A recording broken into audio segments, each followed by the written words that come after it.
Alright guys, it's Stephen here, BlueMoonRisingTV, and we finally confirmed the signing of Claudio Bravo. The 33-year-old Chilean international is our new keeper. Guardiola has finally got his man after a summer been linked to countless keepers.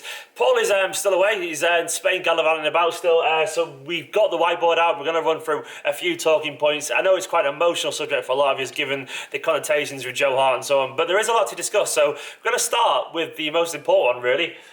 Why are we signing Claudio Bravo? What is this about? Why does Guardiola want him? Well, you have to think about Guardiola as a person, as a manager, what he wants from his players, what he expects from a keeper. He doesn't want them to just be a goalkeeper. He doesn't want more than that. He wants a footballer too. And Claudio Bravo, well, he's up there with the best of them. He's an exceptional all-round keeper. He's got a great pedigree all round. He's obviously played for Barcelona for the last 2 years, so he understands the style of a team that Guardiola is trying to implement in terms of being able to play it out from the back. I know a lot of you will say, well, goalkeepers don't have to be good with their feet. They just have to be good at shot stopping. I would agree in a certain aspect, but the modern game has evolved since then, and the very core fundamentals of Guardiola's team are built around technical ability on the ball. They have to be able to keep it. They have to be able to really pass it from the back, because they're going to come under a lot of pressure. Teams are going to become pretty savvy very quickly to Guardiola's style. They're going to press the keeper, they're going to press the defenders, they're going to push high, and if you've got a keeper who isn't comfortable doing that, it could cause potentially pretty catastrophic effects. It could be very damaging.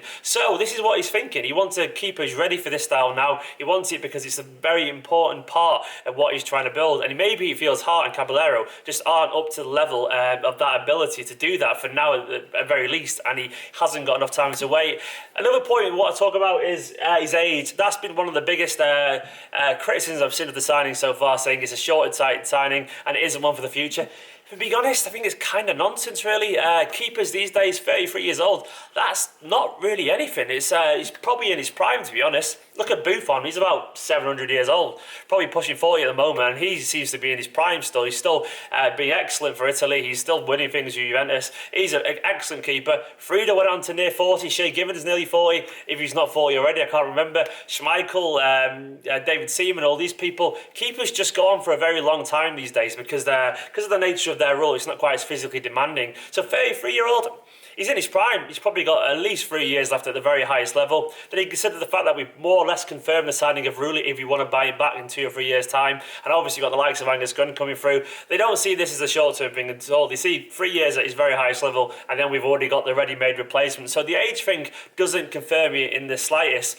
On to the actual stats. Well, I want to start initially looking at what he's achieved in the game. He's already won 2 La Ligas. He's technically part of the Champions League squad, so he's got a medal for that. He's won the FIFA Club World Cup. He's won the Liga Goalkeeper of the Season for 2 Copa Americas, captaining Chile as well to that. He has an excellent CV. He's had a really golden few years as a player, playing in general. But his actual technical stats, this is what impressed me. I think it's only Manuel Neuer's got more clean sheets in Europe's top 5 leagues last year. Maybe since 2014. He's got 39, Manuel Neuer's got 40, so he's good at keeping clean sheets. I know he plays for a dominating team there in Barcelona, but he's still kept him. And it's probably his passing stats which really show why Guardiola wants him. He wants obviously his goalkeepers to be able to play like midfielders. We all know that. And this is where he really comes up trumps. In general, he has the best passing accuracy of any keeper in the top 5 European leagues. He's got, I think it's 84% or something like that. Joe Hart is down about 50%, 52, something around that. And then you look at further into the stats, I think he's something like completed something like 522 passes to Joe Hart's 219, so that's more than double. And then I think his average pass length, so how far he's kicking the ball, is about half of Joe Hart. So his is like 22 metres and Hart's is about 40 yard, which obviously shows a differential in style. Hart kicks it long, Claudio Bravo doesn't. I know Joe Hart could potentially learn that, but for now, the man is the real deal in terms of distribution as a keeper. The stats do add up. He's a good shot stopper by all accounts. He has an excellent clean sheet record, so that's a big part of why City wanted to sign him. The 4th point, can he adapt to the English League? That's another contentious one there. We actually spoke to a Barcelona fan channel, Now Nation, and what they said to me was really encouraging. They were a big fan of his attitude. They said he's a warrior, which is it's always a good word to hear about any footballer. He obviously is Chilean as well. They've probably over-exceeded expectations the past few years, winning 2 Copa Americas, pipping the likes of Argentina, Brazil, all these historically bigger nations, and they've done that built around an excellent team ethic, and he's been a part of that because he's been their captain, the first ever Chilean player to reach 100 caps. So he obviously has a great attitude. He's obviously been instilled as captain for a very hard-working team, which says a lot about his stature as a player, a lot about his ability and his leadership, and also the fact that he's an experienced head at 33 years old.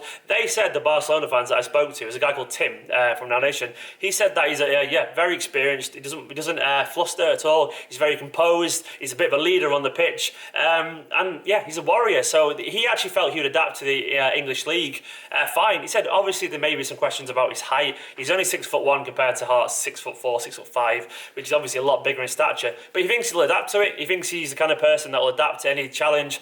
That's one of those situations where time will tell. And what I'm hoping in general is that he just doesn't have much to do. That tends to be the thing that Guardiola teams tend to thrive around. They tend to just make sure the keeper doesn't have to work much because they keep the ball all the time.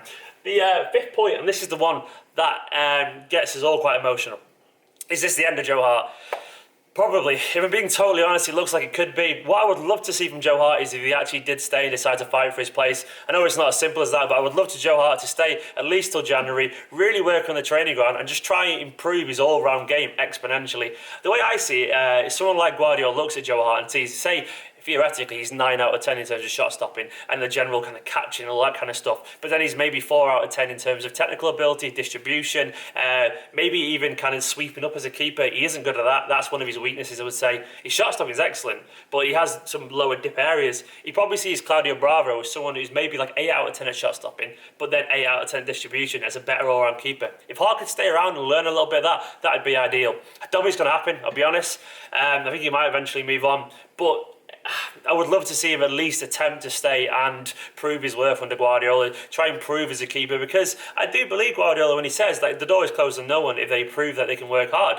And he's a man of his word in general, so there is that potentially. But for now, I think we could face the reality that he could be moving on, and we just have to accept that.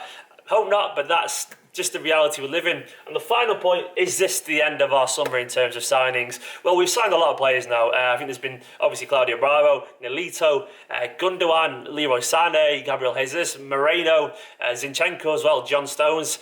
I'm not sure if you count Aaron Moy as a Guardiola signing, but City brought him in. I make it 8 Guardiola signings there. That's a lot of players we brought in this summer. It's part of obviously a rejuvenation of the squad in general. I expect next summer we'll see quite a few move on.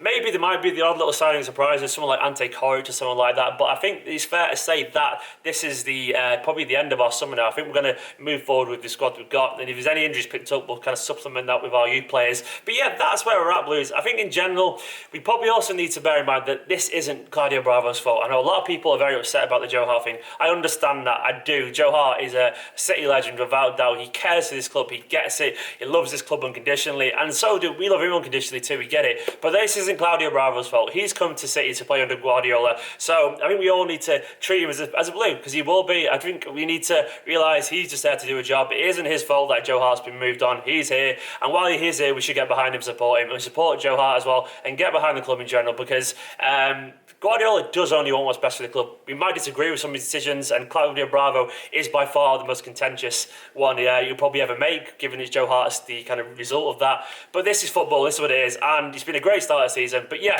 what do you make of this signing, Blues? What do you make of the whole thing with the Claudio Bravo issue, the Joe Hart issue, our keepers? Get in the comments below, drop a like on the video, subscribe, and we will see you soon.